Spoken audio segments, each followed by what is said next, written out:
Buffett ដែលជាកម្ពុជាមហាស្ថិរលំដាប់ថ្នាក់លេខ3នៅលើពិភពលោកក្នុងឆ្នាំ2011គឺជាស្ដេចផ្សារភាគហ៊ុនផងដែរនិងជាអ្នកវិនិយោគ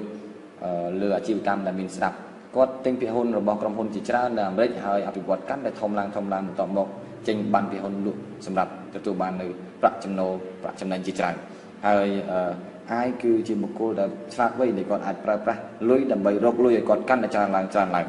អញ្ចឹងតើ E និង S B និង I តើមួយណាជាលំហូរសាច់ប្រាក់អ្នកក្រមួយណាជាលំហូរសាច់ប្រាក់អ្នកមានដែលលោក Robert T Kiyosaki ក៏បានបង្ហាញថា E និង S គឺជាលំហូរសាច់ប្រាក់អ្នកក្រនិយោជិកនិងអ្នកធ្វើការឲ្យខ្លួនឯង E និង S quadrant ត្រូវបានចាត់ទុកថានៅក្នុងស្ថិតនៅក្នុងលំហូរសាច់ប្រាក់អ្នកក្រព្រោះចំណូលរបស់ពួកគេត្រូវអាស្រ័យលើកម្លាំងតខ្លួននិងពេលវេលាតខ្លួនរបស់ពួកគេតែម្នាក់ឯងដែលហៅថាចំណូលសកម្មឬជាភាសាអង់គ្លេសគឺ active income បើសិនបើគាត់មិនធ្វើការនោះគាត់មិនទទួលបានលុយនោះទេពួកគេត្រូវដោះដូរវត្ថុដ៏មានតម្លៃមួយអាចនិយាយបានថាស្មើនឹងជីវិតរបស់ពួកគេដើម្បីលុយនោះគឺពេលវេលារបស់ពួកគេដែលពួកយើងតែងតែនិយាយថាពេលវេលាគឺជាមាសប្រាក់ប៉ុន្តែសម្រាប់ខ្ញុំខ្ញុំយល់ថាពេលវេលាគឺជាជីវិតរបស់យើងតែម្ដង1នាទីបូក1នាទីបូក1នាទីគឺជាជីវិតរបស់យើងពេលវេលាមិនមែនត្រឹមតែជាមាសប្រាក់នោះទេប៉ុន្តែពេលវេលាគឺជាជីវិតរបស់យើងតែម្ដងពួកគាត់ក៏ត្រូវសន្សំលុយឲ្យបានច្រើនតាមរយៈការធ្វើការច្រើនម៉ោងក្នុងពេលខ្លួននៅក្មេងដើម្បីចូលនិវត្តន៍បាននៅពេលចាស់ជរាហើយបើពួកគាត់ជាមន្ត្រីរាជការនោះប្រហែលជាត្រូវការពឹងផ្អែកទៅលើរដ្ឋាភិបាលជាដើមឡើយសរុបមកការដោះដូរពេលវេលាផ្ទាល់ខ្លួនកម្លាំងកាយផ្ទាល់ខ្លួនដើម្បីលុយមិនអាចធ្វើឲ្យយើងខ្លាយជាអ្នកមានបានទេពីព្រោះចុងក្រោយយើងនៅសល់តែម្នាក់ឯងយើងពុំមានបណ្ដាញនិងប្រព័ន្ធសម្រាប់បង្កើនប្រាក់ចំណូលរបស់យើងបន្ថែមនោះទេអញ្ចឹងតើលំហូរសាច់ប្រាក់អ្នកមានគឺមួយណាលំហូរសាច់ប្រាក់អ្នកមានគឺនៅក្នុង B និង I ម្ចាស់អាជីវកម្មខ្នាតធំនិងអ្នកវិនិយោគ B និង I ខ្វាត់ត្រង់ត្រូវបានចាត់ទុកថាស្ថិតនៅក្នុងលំហូរសាច់ប្រាក់អ្នកមានព្រោះចំណូលរបស់ពួកគេគឺអាស្រ័យលើប្រព័ន្ធអាជីវកម្មនិងបណ្ដាញនៃមនុស្សដែលត្រូវបានរៀបចំយ៉ាងត្រឹមត្រូវរួចជាស្រេចដើម្បីផលិតលុយឬរកប្រាក់ចំណូលឲ្យពួកគេដែលហៅថាចំណូលអកម្មឬជាភាសាអង់គ្លេសគឺ passive income មានន័យថាពួកគាត់បានកសាងនៅបណ្ដាញនិងប្រព័ន្ធអាជីវកម្មដែលមិនចាំបាច់ពឹងផ្អែកទៅលើតែបុគ្គលតែម្នាក់ឬពឹងផ្អែកទៅលើគាត់ម្នាក់នោះទេគឺវាមានប្រព័ន្ធនិងបណ្ដាញដើម្បីបង្កើនប្រាក់ចំណូលជាច្រើនសម្រាប់ពួកគាត់ដូច្នេះពួកគាត់មិនចាំបាច់ធ្វើការពី8ទៅ10ម៉ោងក្នុងមួយថ្ងៃនោះទេហើយអាចមានពេលវេលាច្រើនសម្រាប់ខ្លួនឯងនិងគ្រួសារផងដែរនេះគឺ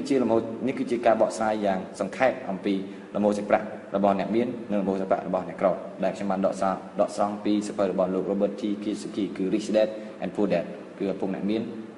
ឪពុកអ្នកក្រដូច្នេះតើបងប្អូនចង់មានលំហូរសាច់ប្រាក់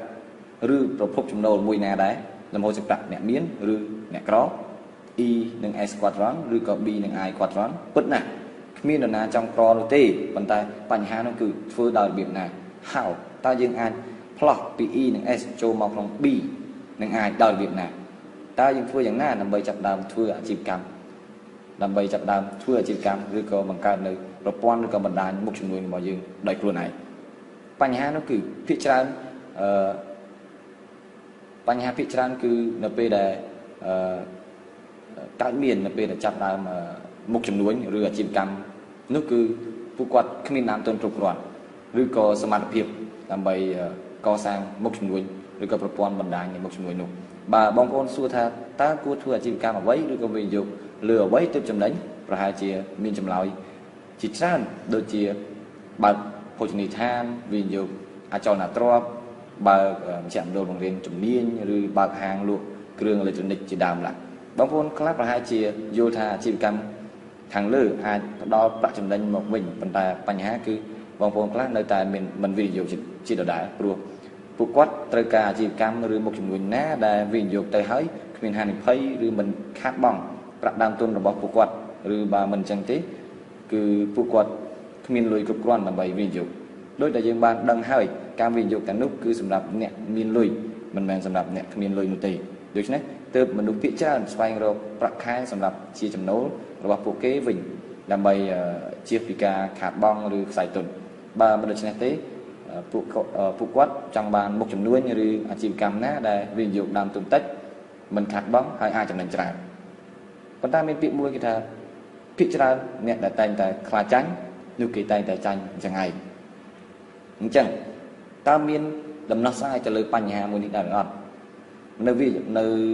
ក្នុងវីដេអូបន្ទាប់បងប្អូននឹងទទួលបាននៅបទបង្ហាញមួយទៀតដែលបង្ហាញអំពី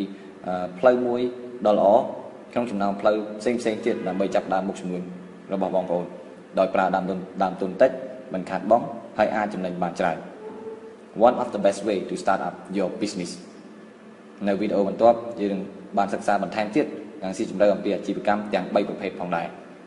តើយើងអាចចាប់ដើមមុខជំនួញរបស់យើងដោយរបៀបណាដើម្បីសិក្សាបន្ថែមបងប្អូនអាច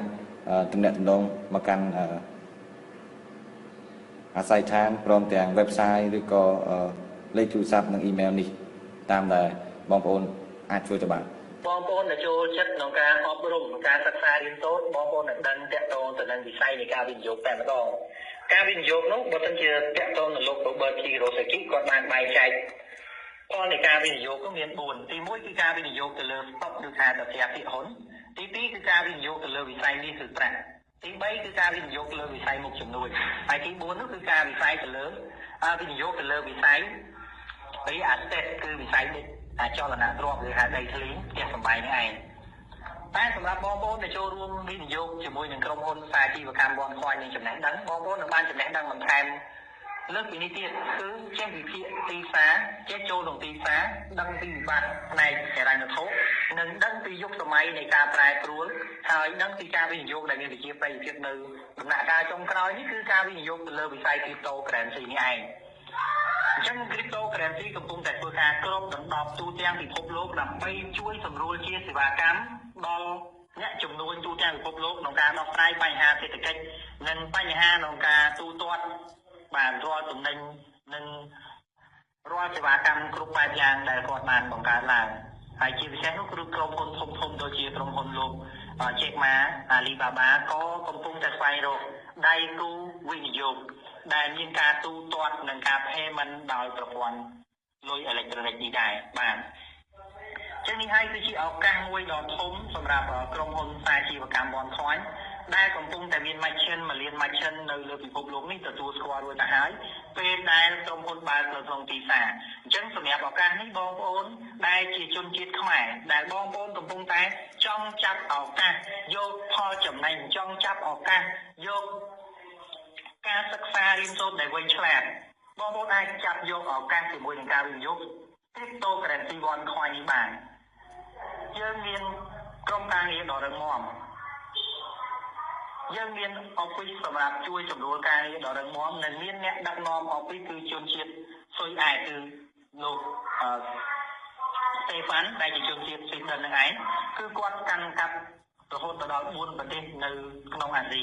មានថៃវៀតណាមកម្ពុជានិងហ្វីលីពីនបាទ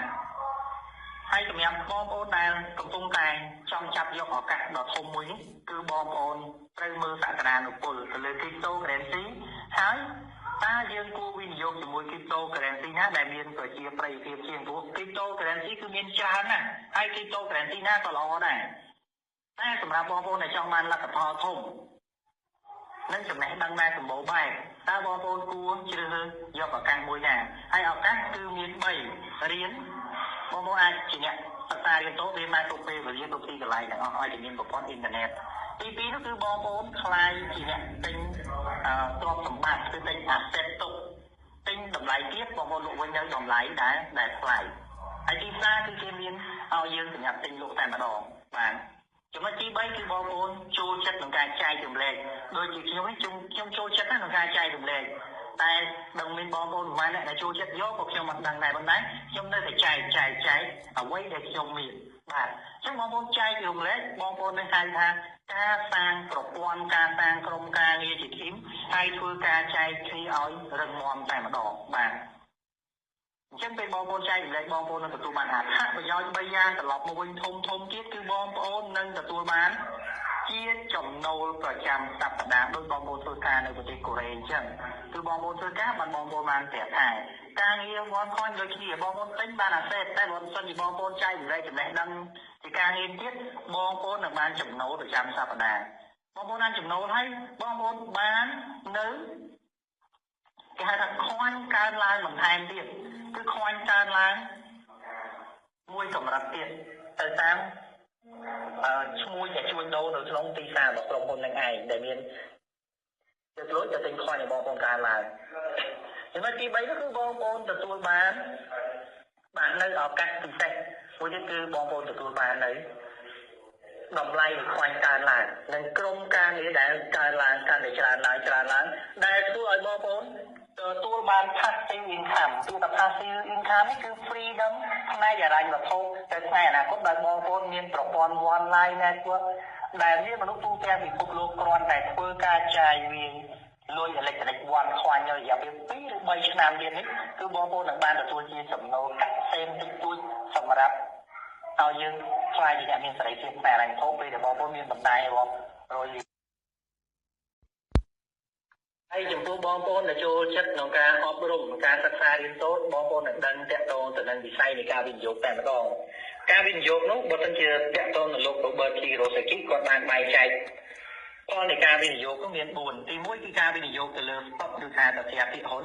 ទី2គឺការវិនិយោគទៅលើវិស័យមាសឬប្រាក់ទី3គឺការវិនិយោគទៅលើវិស័យមុខជំនួញហើយទី4នោះគឺការវិនិយោគទៅលើវិស័យ real estate គឺវិស័យចលនាទ្រព្យឬហៅដីធ្លីផ្ទះសម្បែងនេះឯងតែសម្រាប់បងប្អូនដែលចូលរួមវិនិយោគជាមួយនឹងក្រុមហ៊ុនសាជីវកម្មបនខ្វាញ់នឹងចំណេះដឹងបងប្អូននឹងបានចំណេះដឹងបន្ថែម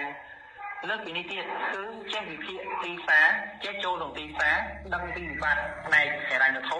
និងដឹងពីយុគសម័យនៃការប្រែប្រួលហើយដឹងពីការវិនិយោគដែលមានប្រជាប្រិយភាពនៅដំណាក់កាលចុងក្រោយនេះគឺការវិនិយោគទៅលើវិស័យ cryptocurrency នេះឯងអញ្ចឹង cryptocurrency កំពុងតែធ្វើការគ្របដណ្ដប់ទូទាំងពិភពលោកដើម្បីជួយសម្រួលជាសេវាកម្មដល់អ្នកជំនួញទូទាំងពិភពលោកក្នុងការដោះស្រាយបញ្ហាសេដ្ឋកិច្ចនិងបញ្ហាក្នុងការទូទាត់បានរាល់ទំនិញនិងរាល់សេវាកម្មគ្រប់បែបយ៉ាងដែលគាត់បានបង្កើតឡើងហើយជាពិសេសនោះគឺក្រុមហ៊ុនធំៗដូចជាក្រុមហ៊ុនលោក Jack Ma Alibaba ក៏កំពុងតែស្វែងរកដៃគូវិនិយោគ